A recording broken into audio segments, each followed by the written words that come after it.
Welcome to the JP8 Report. This is James Pierce with the JP8 Report with a 2026 election interview with Killeen City Council District 3 candidate David Bass. Welcome to the podcast. And as we get started, if you have not press that follow button to be a follower of the JP8 Report, I ask that you do. And then also press that like button and give us a like. And when you get a chance, share the podcast out if you are supporting David and give him more of a chance for his election bid and spread the word about his message. All right. And with that, David, welcome to the JP8 Report. Thanks, brother. Really appreciate it. We got to spend some time a while ago because we're both parts of we were both in the Army and in the same branch of the Army. Yes. Oh, yeah. So as we get started, I need this, don't I? So I know what to ask you. So as we get started, tell everybody about. Oh yeah, and by the way, if you're watching this while the podcast is going, the interview is going on, if we have a live chat going on right now, and I just put a blurb in it that says we are live, and you can ask questions to David while we're online, and we will ask those questions if you don't mind. And give you answers live on camera while you're asking, all right? So with that being said, David, tell us a little bit about yourself and why you're running for office. I'm a 25-year U.S. Army veteran. I'm a retired school teacher. I participated in the Troops to Teachers program after I retired from the Army in 2006.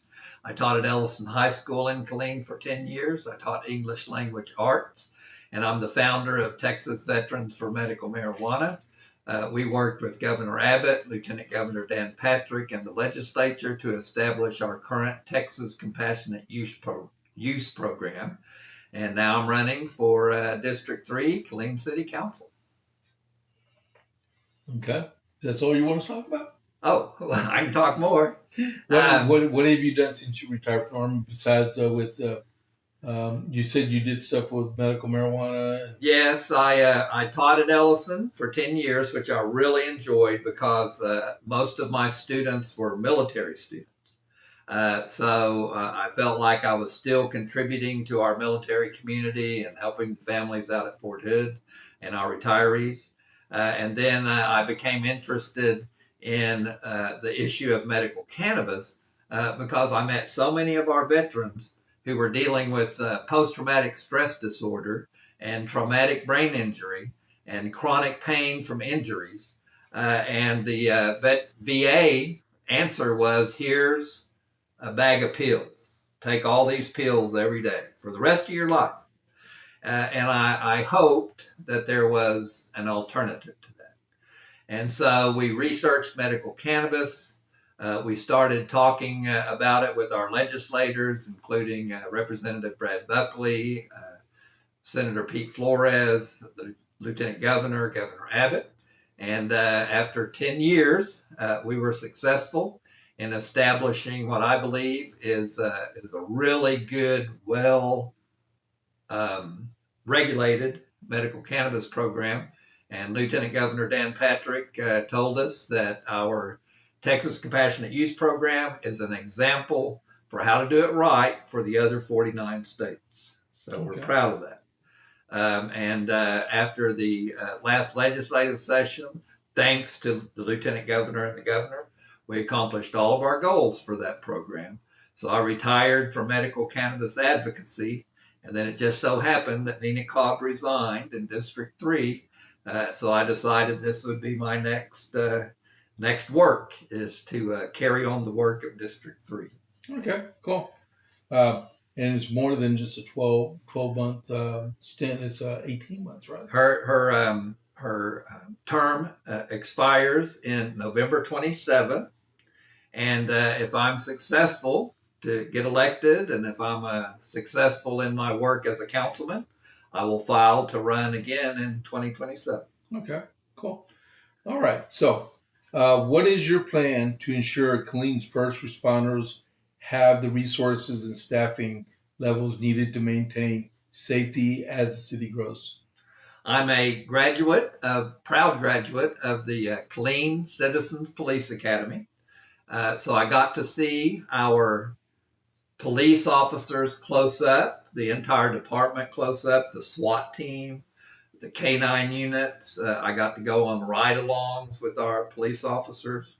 And I went on a weekend, a really wild weekend in Killeen, which probably every weekend is wild in Killeen. But man, I tell you what, I left that course with tremendous confidence in our Killeen police officers, in our department, and I want to support them as a city council member, ensure they receive fair pay, competitive pay for our region, that they have the best top of the line equipment, and that we have modern facilities. What I saw on my ride along back then was we pulled up on a couple incidents where the people were armed with heavy weapons, and the police officers were just carrying 9mm handguns. And so we have to make sure our officers are prepared for the things they have to deal with in the modern criminal world. Where did you go to college at? I went to the University of Tulsa in Oklahoma. Okay. And I was a member of the Army ROTC program, which I enjoyed very much. And I was ended up being the Distinguished Military Graduate. Oh, cool. All right. What year? I graduated from the University of Tulsa in 1985 and was accepted to go on to active duty. I was a member of the Oklahoma National Guard for 4 years while I went to college. They helped me go to college. I was an infantry soldier, 11 Hotel tow gun. Yeah. And when I graduated, I applied to come on active duty and was accepted into the regular Army, and got a letter from the Army saying, "Welcome to the Signal Corps." Mm-hmm. And I went to my ROTC instructor and said, "What's the Signal Corps?" I had no idea. So, but then I spent 21 years as a signal officer. Wow. They didn't give me such letter. They just told me you're going to be climbing poles and running cable. Okay. So District 3 residents often deal with traffic and aging infrastructure, right? Which specific road projects in your district would you prioritize for the next budget cycle? Chaparral Road. We built Chaparral High School out there, and it's a little tiny 2-lane road leading to Chaparral High School. I ride motorcycles. That road and Stagecoach Road is how I leave my housing addition to get out to Highway 195 and other routes where we ride. And man, being on those roads, they're unsafe, they're poorly constructed, and we've got to fix that because it's dangerous for me and everybody else that's on those. I hate driving down Chaparral, especially at night. Yes. It's dangerous. Yeah. We lost our fire chief's son was killed at the intersection of 195 and Chaparral Road. That's why there's a light there now. Intersection. Yeah, that's why there's a light there. So you live in Yellow Ranch or something? I live in Jamesway Addition at Tremere Road and Stan Schluter.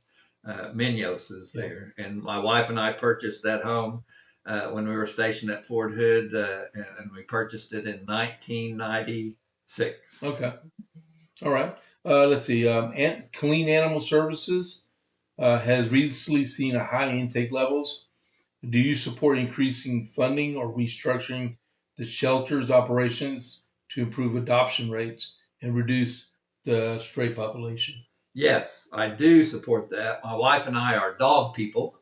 We have always had a really nice dog, our little dog Marley now. And we have donated a lot to animal services in Killeen. Dog beds, food, toys. And so I've been over to the animal services quite a lot. And I'm very impressed with the people who work there.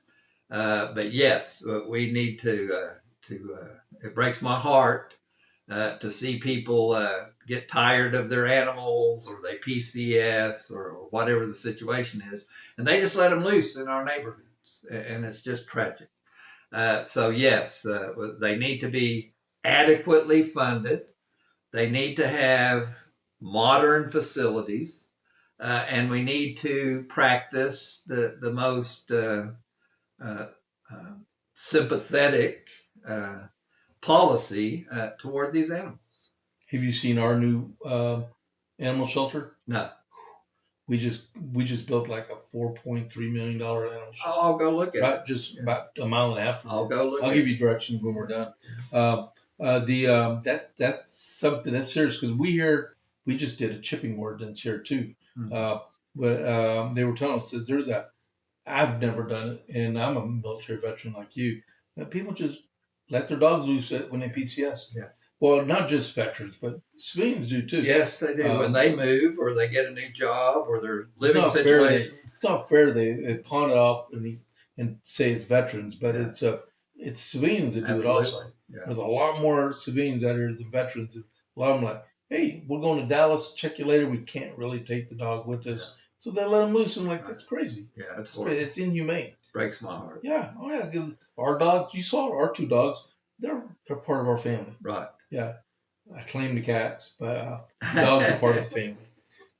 Okay, cool. And thank you for what y'all do for dogs and stuff. What kind of dog you got? Our current dog is a little mutt that we rescued 15 years ago, and he's doing really good for a 15-year-old dog. Before that, we had a Great Dane, and before that, we had a German Shepherd. Oh, sweet. So the city has been restructuring its Main Street initiative. Yes. Okay, that's Rancier. Yeah. How will you ensure District 3 benefits from downtown economic growth? That's a super important issue to me. When Loretta and I moved to Killeen in 1995, downtown was dead, downtown was dangerous, and you could not get me down there unless I absolutely had to go down there to pay a bill or something. We avoided it.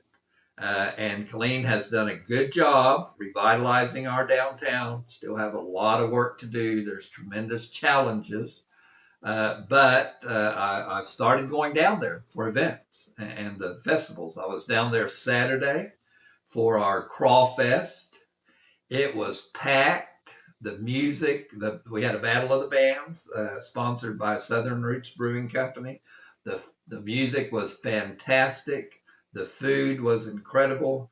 People were dancing, mingling together like one big family. And that's what we want. And the police were overwatching everything. They had our new drone, Eye in the Sky, providing security. We had police officers on all the roofs, really tight security. And so people didn't have to worry about whether they were safe or not downtown. They could just relax. Children were playing everywhere. That's the direction we want to go. Yeah.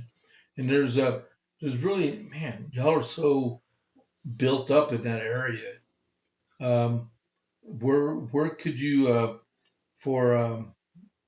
because right there you got W.S. Young where you're at, right? Mm-hmm. Yeah, you're in W.S. Young or you're on Tremere? I'm on Tremere, but of course we traveled W.S. Young. So if you go down Tremere, you got Turkey Trot, and you go right into Stagecoach. You got the space named streets right there on the right, and James Way is where you live at in that area. Right. But the only thing I can think of is trying to do something around the area where Lions Park is, Lions Way Park. Yes. That's about all, because it's all built up with houses out there. It is. We have a when And Red and I the boys club. Yes. When Red and I bought our home in James Way in 1996, we were on the edge of Killeen. The city limits was right there. We had a big pack of coyotes running around just a half mile away out in that big giant field with all the trees.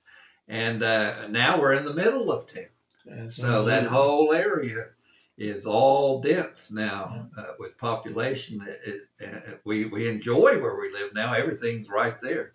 But there's not a lot of room for commercial growth right where we live, except along the main thoroughfares, which are zoned for that. Yeah. Well, just right down the street from your house is on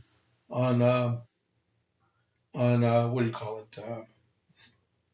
Stan Schluter. Yeah, Stan Schluter. They're building those new restaurants over there too. Yes. So that helps out y'all. That helps a lot. All the youngsters that need part-time jobs growing up and stuff. Now those I ain't gonna name the restaurants, but but they're good restaurants. Yes. They're good. It's good for those teenagers Yeah. and young adults Yeah. to get some extra money in their pockets. And the tax base. And employment and benefits. Because what a lot of people don't understand, there's a difference paying property tax on unimproved and then paying property tax on a building that's on that property. Yeah. It's a big difference. Yeah. And then, that might be from property owners paying that property tax for businesses. But the object is to get more sales tax rebate from Texas to fund the city. Yes. And that takes a load off the homeowners that live inside the city. Yeah. Because there's a lot of people in Killeen and in Copper's Cove that complain about the DV exemption and stuff, the homestead exemption. But when you parlay sales tax revenue, that takes the load off that. That makes it a lot easier. And let me say this about that issue. Number one, our veterans deserve it, in my opinion. And number two, sometimes the conversation seems like they think that money just disappears somewhere. That money stays right in our community. Right. The veterans who are 100% disabled, the money doesn't end up in the treasury of the city, which is, what concerns the city. Where does the money go? The veteran does improvements on his house. Yeah. The veteran buys a new stove for his wife. Yeah. The veteran buys clothes and supplies for their children and grandchildren. And it ain't tax free. Right. You got to pay 8.25% on everything you buy. So I get a little bit frustrated about this issue and conversation, because when you hear certain officials talk about it, they say the money's lost. No, the money's not lost. The money is spent by the veterans right here in our community. So the money's not lost. It just doesn't go into the city's coffers. Right. Which is probably better. Well, I understand the city wants to do a lot of services, but the money's not lost. Right. Let's get that straight. I've had people ask me that several times. It's like, look, I may be tax exempt because of my 100% status, but I spend as much money in Copper's Cove as possible. Absolutely. Just like someone in Killeen. Yeah. And I spend a good bit of money in Killeen also. Yeah. But that's beside the fact. But the object is to keep the money local. Yes. If a veteran is taking that money and doing improvements to his property and his home, that does nothing but good for our city. Yeah. So let's get back on track about spending money. Affordable housing. Yes. That comes up time and again and says, Killeen, when you're allowed to talk to city council. Yeah. As property values rise, how will you balance the need for new development with the necessity of keeping housing affordable for long-term residents and veterans? Yeah. When we purchased our home in 1996, we had never owned a home. We were living in government quarters out at Fort Hood. My wife came home one day and said, I found the perfect house for us. It's time for us to buy a home. I was like, what do we need a home for? We have these perfectly good government quarters. She said, no, we need to buy a home. And so we ended up paying $85,500 for that nice little 3-bedroom house in James Way. Now our home supposedly is worth $210,000 or something like that.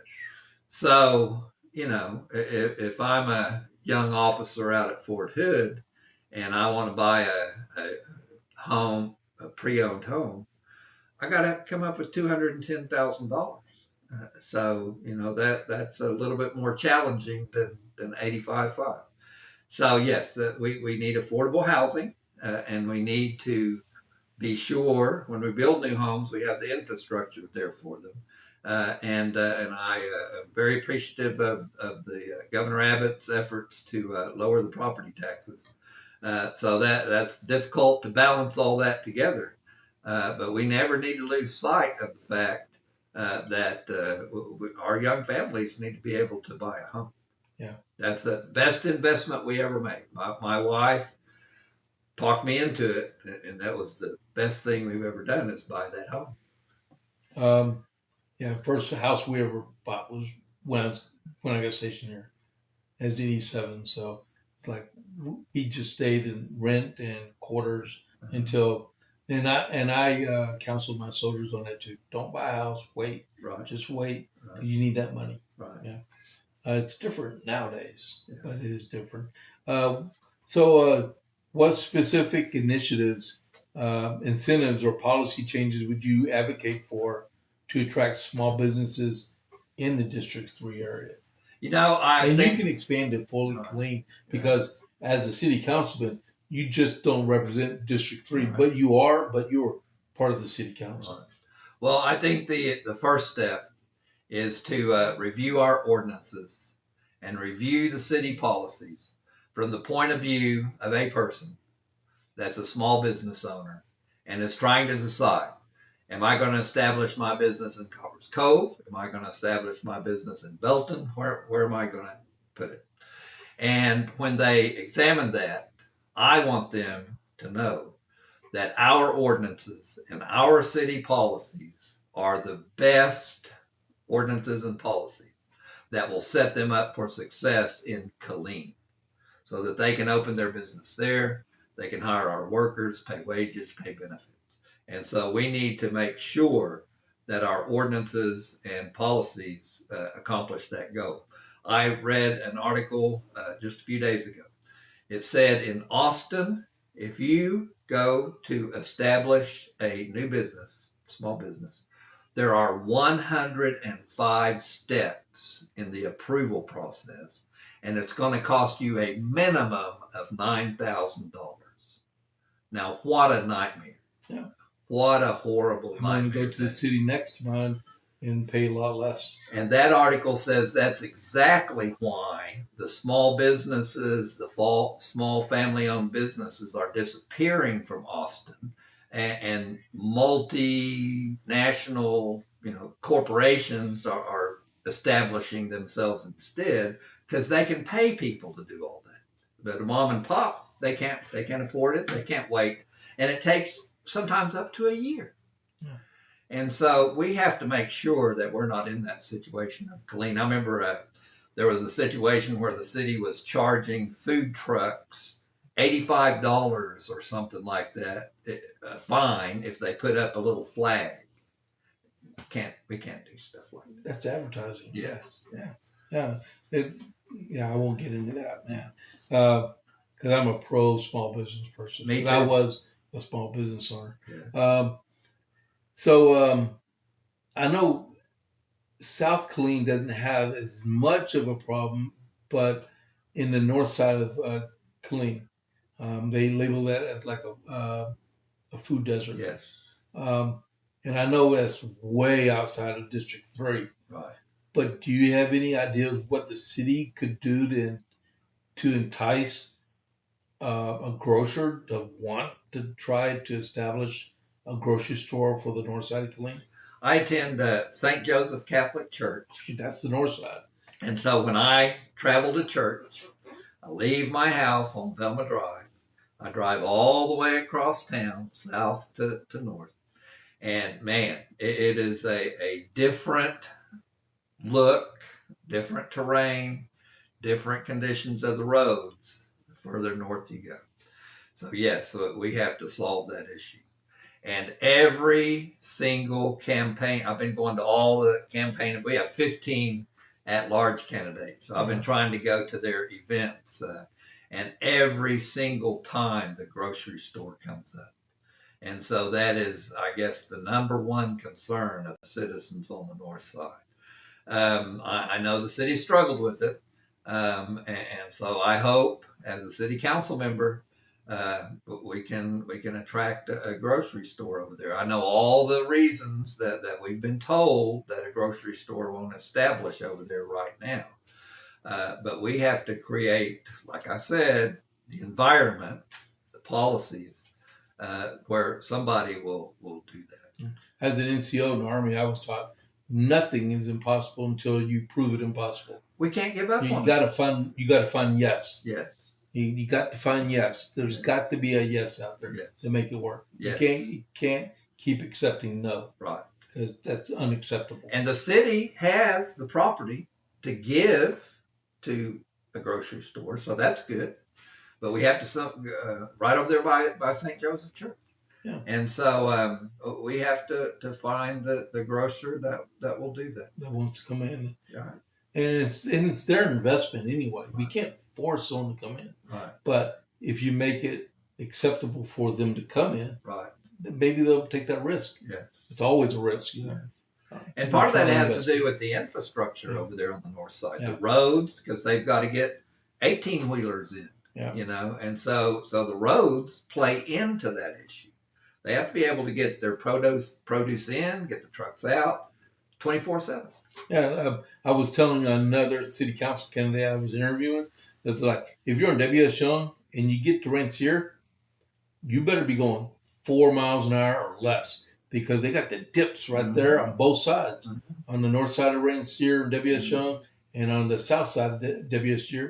I don't know if they did that on purpose to slow people down or for water or what, but if you go over that thing about 25 miles an hour, you're going to need body work. And imagine going over it in an 18-wheeler. 18-wheeler, yeah. Imagine our fire trucks going over it and our EMTs, you know. I've never witnessed that. My daughter, my daughter was EMT out here too, so she could probably tell me about that. I'll call her later on and ask her. So we're going to be talking about representation and governance. So what is your view on term limits? I'm in favor of term limits from city council to president. So they do have two-term limits on the council and in mayor. Would you be supportive of like maybe a year, like here in Cove, we got to have a year gap before we can run for city council again. But would you, because we see like, what do they call it? Someone told me that they moving deck chairs on the Titanic. They'll just rotate from mayor, city council, then back to mayor, then back to city council. And not that often, but it happens a lot. Like the mayor, she's running for city council right now. She resigned to run for city council. She's the mayor. She got elected for 2 years. Yeah, 2 years. Shouldn't she have fulfilled her entire term of service? And then if she had to wait. But they're like resigning and running for different seats in the same circle, and they just keep it up. Well, number one, yes, I think that's a good idea, the 1 year gap. I appreciate their experience. You know, they've been doing this many, Jose Segarra, many others. They've been doing this many, many years. That their knowledge is encyclopedic of all these very technical issues. But of course, over those years, they've built this ironclad constituency of people who will vote for them, which is great.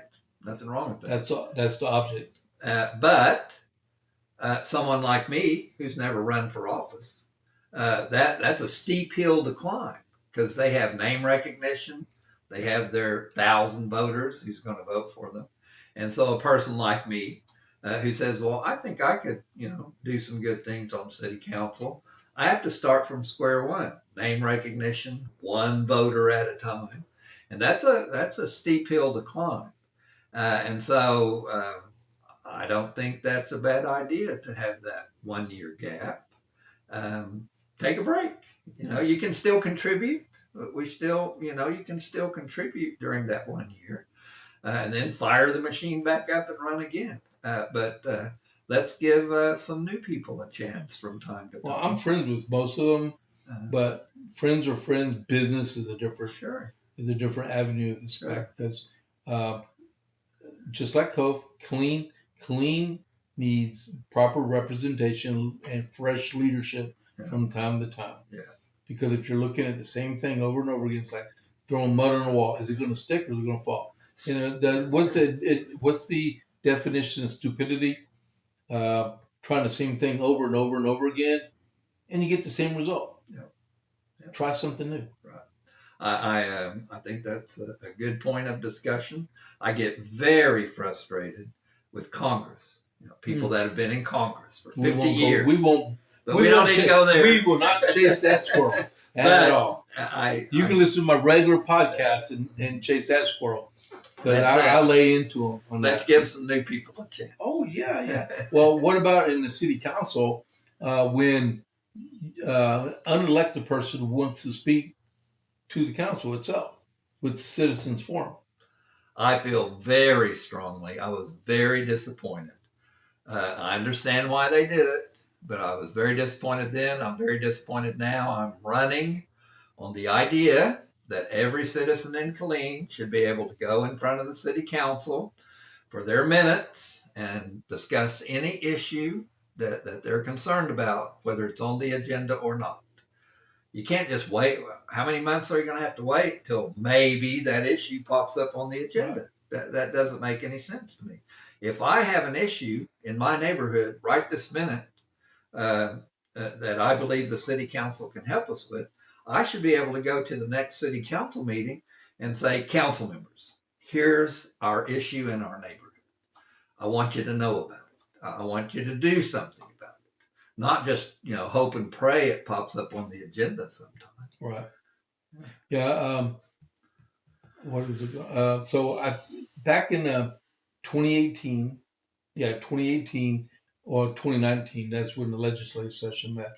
They passed a bill, I believe it was House Bill 2480, and it was supposed to rectify the freedom of speech issues that was going on, and a lot of the city councils and school boards were restricting the freedom of speech to be able to engage your representative because they were shutting them down. Yeah. Like you see a lot in, I hate to say Killeen, but yeah, you do.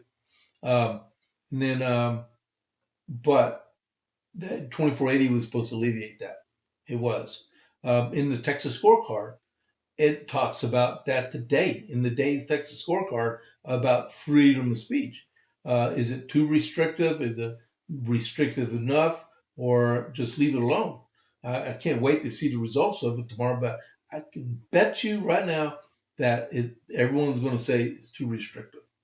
Because like you said, if it's on the agenda or not, you should be able to speak to it without being interrupted by any member on that dais. Sure. By the mayor or city council members. I'm a citizen. I've lived in the city for 30 years. And if your dexterity is not thick enough to withstand a citizen telling Joe councilman or Joe councilwoman how screwed up they are, and to take that criticism, if it is criticism, because you might get up there and say, hey, y'all are doing a great job. It goes both ways and stuff. And they should be able to be readily accepted. And what if you came up and said, I have this great idea. Hear me out for 3 minutes and let them take notes. Yeah. And get with you at the end of the council meeting. Like, hey, David, what were you saying? Tell us a little bit more. That's what they should be ready to accept. Not like, and some might say, well, talk to your district representative. But we all know some district representatives are responsive, some are not. And so if your district representative is not responsive, then your next alternative is to send an email to the entire city council, which I have done many times. And then you might get one or two, on a good day, 3 responses. Hey, thanks, Dave. And that's it. It just goes off into the void. And so I feel much better being able to go up there to the podium, look the council members in the eye, and just say what my issue. Are you prepared as a city councilman to have periodic town halls or coffees? If I'm elected, will have a town hall in District 3 once every quarter without fail, religiously. Okay. I don't care if one person shows up. I was a medical cannabis advocate. Texas Veterans for Medical Marijuana, our policy was if we put on an event, if one person shows up, we're going to do the whole event. If 100 show up, all the better. So I will have town halls. If one citizen shows up, I'll sit there and talk to that citizen. If 100 citizens show up, we'll all talk. I guarantee I will have one town hall every quarter. Okay. And then, did I miss anything? If the city faced a budget shortfall, what are the non-negotiable services you would protect, and where would you look to find efficiencies? Well, number one, public safety is, we can't compromise on public safety. Roads, because people's health and safety depend on the roads. That's non-negotiable. But there's other areas. We pay a lobbyist. So I want to know, what's our value? What value is the lobbyist bring? And some other areas like that. The city gives money to various organizations. I want to take a very close look at each one of those organizations that the city gives money to, and see what value the city's getting back. So especially when we're as a city paying nonprofits, giving them money, paying a lobbyist, that's the first place I want to look. Okay. All right. And since this is a special election to fill a vacancy, what is the one major goal you hope to accomplish in that short term? Public safety. I want to make sure that our citizens in District 3 and the whole city feel like if they dial 911, EMT is going to get to their house and save their life real quick. If they look up and they have fire in their roof, that they can call 911 and the firefighters are going to be there within minutes. Or if somebody's kicking my door down at 3 a.m. in the morning, that I can call the police and they'll get there before I take care of the problem, which I'm perfectly willing to do. Yeah. So about how many police officers are in the city? Do you know? I do not know. I knew when I went to the academy, so I have to renew those numbers. I'm thinking it's around 260-ish, somewhere in the vicinity. Do you feel we need more? Yes, because our city keeps growing. We keep adding new neighborhoods, new homes, new businesses. So that's never going to, you're never going to reach the point where you say, okay, we have enough police officers now, unless we just stop growing, and we all want to keep growing. So the answer is we're going to have to continue to keep hiring police officers, firefighters, and EMTs as we expand. Do you remember when the last time they increased the number of police officers? Nope, I do not.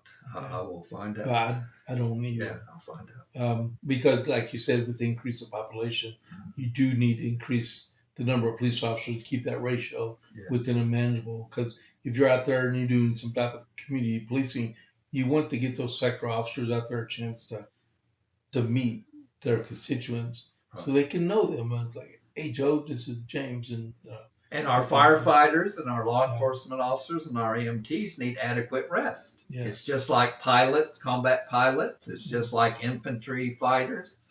You've got to give these service people time to rest. And so that's a big factor. Firefighters and EMTs, do they work 4896s?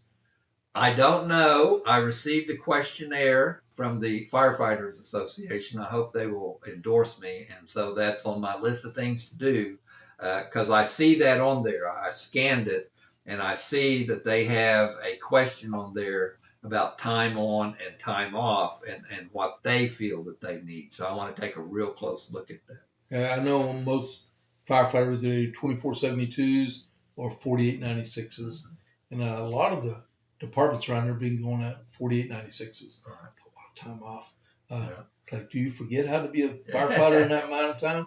Or an EMT? I know a police officer could never do that.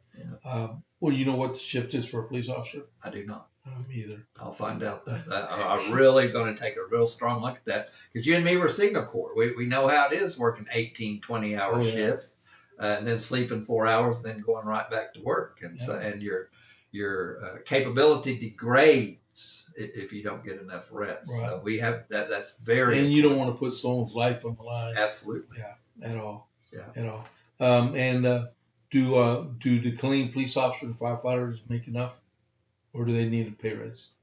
They need a pay raise because I know that it's hard when a police academy graduates to keep those police officers in Killeen, because they're looking around at this whole region.